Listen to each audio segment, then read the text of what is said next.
I'm Chef Alex Lazik and welcome aboard this choo-choo train of culinary adventures. I choose you to witness my favorite culinary delights. Are we making bacon again? No, we're not making bacon today. Today we are making something that's so deeply embedded in my DNA, it's part of who I am. So today, we are making Turkish coffee.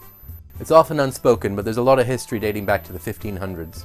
Well, this has so much meaning to me, I don't even know where to begin. So what's Turkish coffee?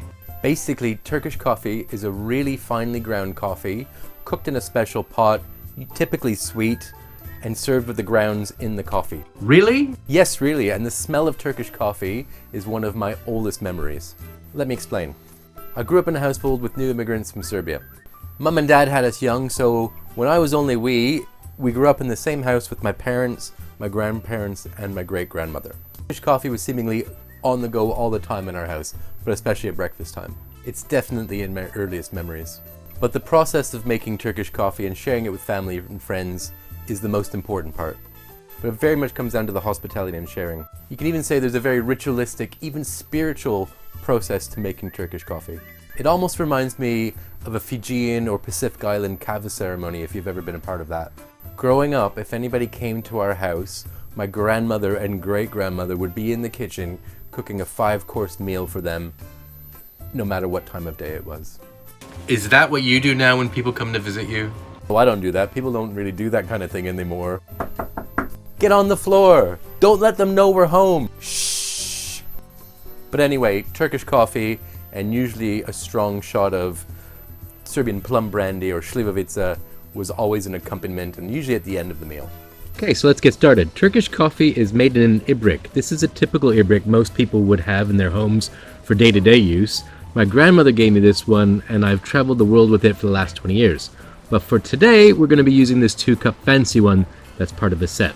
So we're going to fill that, not quite to the top, with water and put it on medium heat. Now, the measurements are all variable to what you prefer, like any coffee, and you will have your own preferences.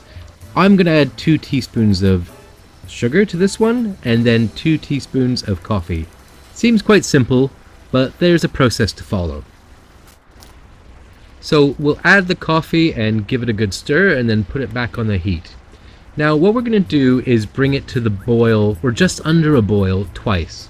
So we're going to put that back on the heat, and just when it starts to catch, when it just starts to get that rolling of a boil happening, or a simmer, we're going to pull it off. And you can see here it's just starting to go. That's our timing to take it off. And what we're going to do is we're going to scoop out a little teaspoon of crema for each cup. This is part of the process that we go through.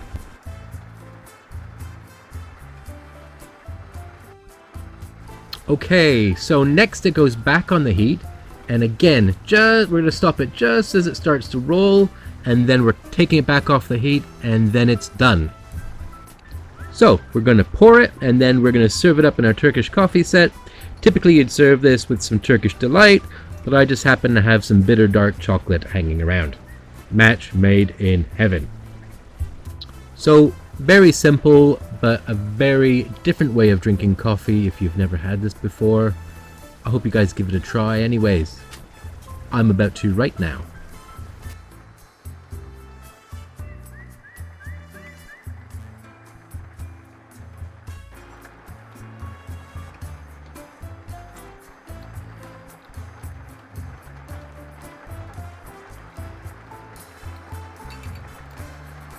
Well, thank you for joining me on this delicious train-themed coffee journey. Did you know that a train can only think about one thing at one time? It has a one-track mind.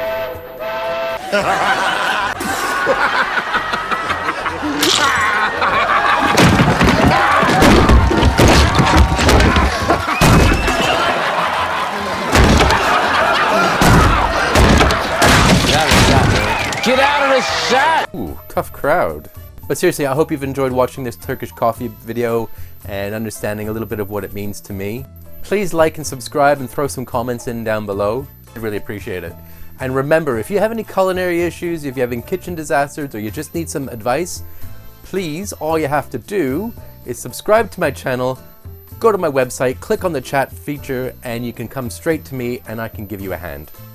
Anyways, please subscribe. I'd really appreciate it. Making these videos is a lot of work and I could really do with the support. So anyways, thanks so much for watching. Take care and we'll see you next time.